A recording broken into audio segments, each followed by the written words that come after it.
มุมบ้านลานสวน EP นี้จะชวนคุณมาทำความรู้จักกับน้ำหมักชีวภาพหรือที่เรียกติดปากกันว่า EM ว่ามีประโยชน์อย่างไร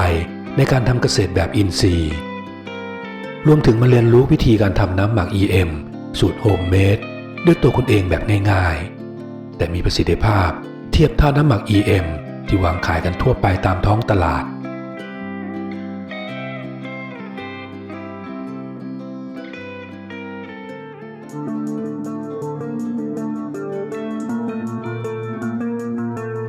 EM หรือ Effective Microorganism คือกลุ่มจุลินทรีย์จากธรรมชาติที่มีประโยชน์และไม่ส่งผลเสียใดๆต่อทั้งคนสัตว์และสิ่งแวดล้อมในทางเกษตรอินทรีย์นิยมนำมาใช้เพื่อปรับสมดุลให้กับดินให้เหมาะแก่การเพาะปลูกพืชโดยจะทำหน้าที่ย่อยสลายสารอินทรีย์ในดินให้อยู่ในรูปแบบที่พืชสามารถดูดซึมมาใช้เลี้ยงต้นได้ง่าย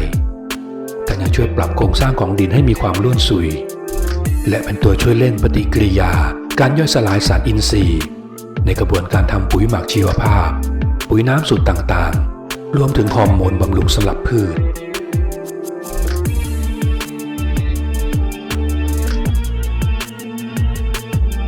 EM จะประกอบด้วยจุลินทรีย์3กลุ่มหลักได้แก่ กลุ่มที่ 1 จุลินทรีย์สังเคราะห์แสงที่มีคุณสมบัติสังเคราะห์สารอินทรีย์และสร้างความอุดมสมบูรณ์ให้แก่พืชกลุ่มที่ 2 กลุ่มจุลินทรีย์สร้างกรดแลคติกซึ่งมีคุณสมบัติต่อต้านและกำจัดเชื้อรารวมถึงแบคทีเรียที่เป็นอันตรายต่อพืชกลุ่มที่ 3 กลุ่มจุลินทรีย์หมักได้แก่ยีสต์มีคุณสมบัติช่วยในการย่อยสลายสารอินทรีย์ต่างๆ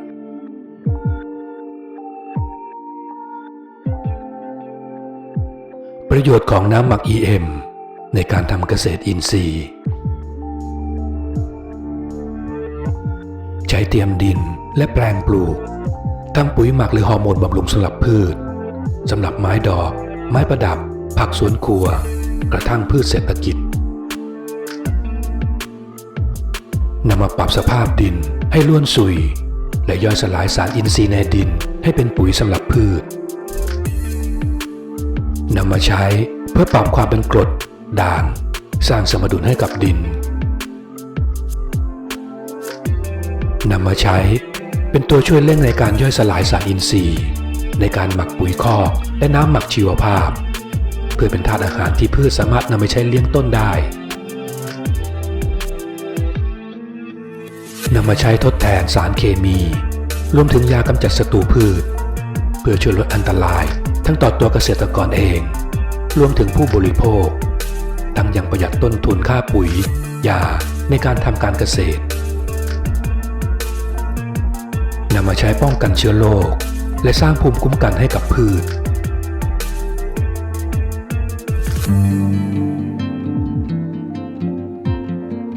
ก่อนลงมือทำน้ำหมัก EM เราควรทำความเข้าใจกันก่อนนะครับว่า EM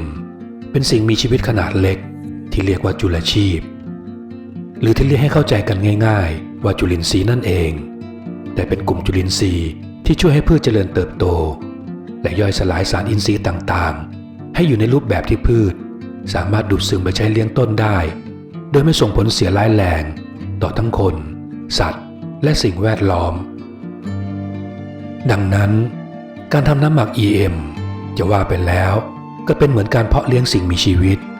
ที่ต้องให้ความสำคัญกับสภาพแวดล้อมรวมถึงอาหารที่ใช้เลี้ยงด้วยสำหรับอาหารที่เหมาะสำหรับจะนำมาเพาะจุลินทรีย์จะมีด้วยกันอยู่หลายอย่างแต่ที่หาได้ง่ายและสะดวกที่สุดก็คือกากน้ำตาลซึ่งทางช่องได้นำเสนอวิธีการทำไปแล้วในคลิปก่อนหน้านี้ท่านที่พลาดชมก็สามารถคลิกไปชมย้อนหลังกันได้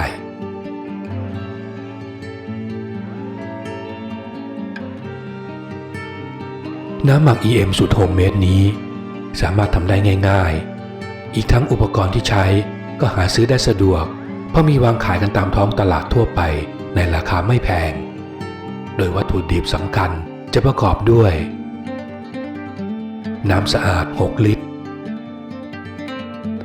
กากน้ำตาล 1.5 ลิตรนมเปรี้ยว1 ขวดเล็ก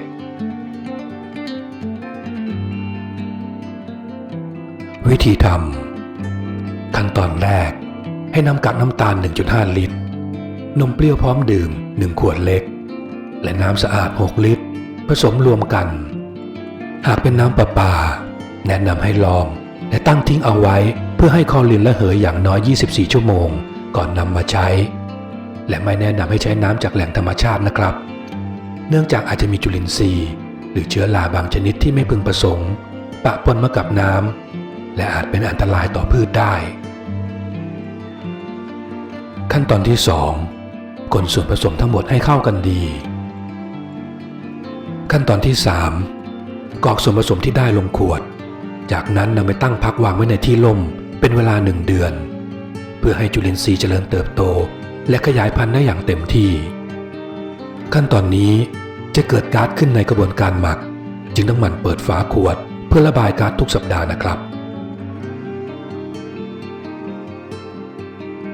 ระหว่างขั้นตอนการหมักให้สังเกตสีและกลิ่นหากน้ำที่เราหมักมีสีน้ำตาลกลิ่นหอมเปรี้ยวก็แสดงว่าเชื้อเดินดีแต่หากเปลี่ยนเป็นสีดำและมีกลิ่นเหม็นเน่าแสดงว่าเชื้อตายไม่ควรนำไปใช้กับพืชสาเหตุอาจจะมาจากเชื้อราหรือจุลชีพบางชนิดปะปนมากับภาชนะหรือน้ำที่นำมาเป็นวัตถุดิบนั่นเองและทุกครั้งที่เปิดฝาต้องปิดให้สนิทเพื่อป้องกันไม่ให้เชื้อโรคหรือจุลินทรีย์ในอากาศเข้าไปปะปนกับน้ำหมักของเรา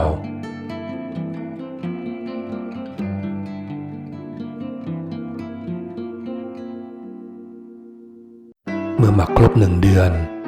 น้ำหมัก EM ของเราก็พร้อมนำไปใช้งานได้แล้วโดยสามารถนำไปต่อยอดการทำปุ๋ยหมักสูตรต่างๆตลอดจนฮอร์โมนบำรุงสลับพืชอีกทั้งยังสามารถนำมาใช้เป็นตัวช่วย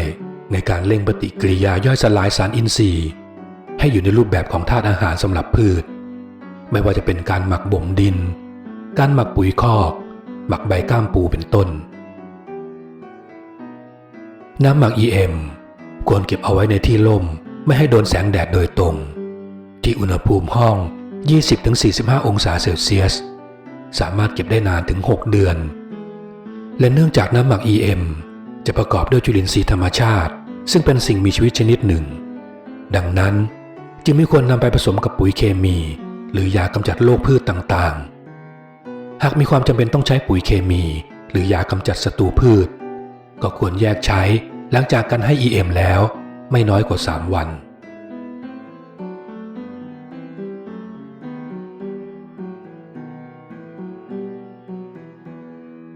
ปัจจุบันน้ำหมัก EM ได้รับความนิยมและไว้วางใจในวงกว้างขึ้นมีเกษตรกรและองค์กรทั่วโลกกว่า30 ประเทศให้การยอมรับและรับรองการใช้ EM ว่าปลอดภัยและได้ผลจริง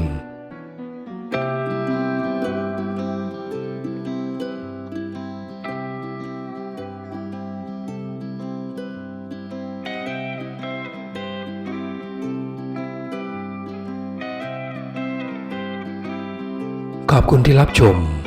โปรดกดติดตามและรับชมสาระดีๆเพิ่มเติมได้ที่ในช่องกันนะครับ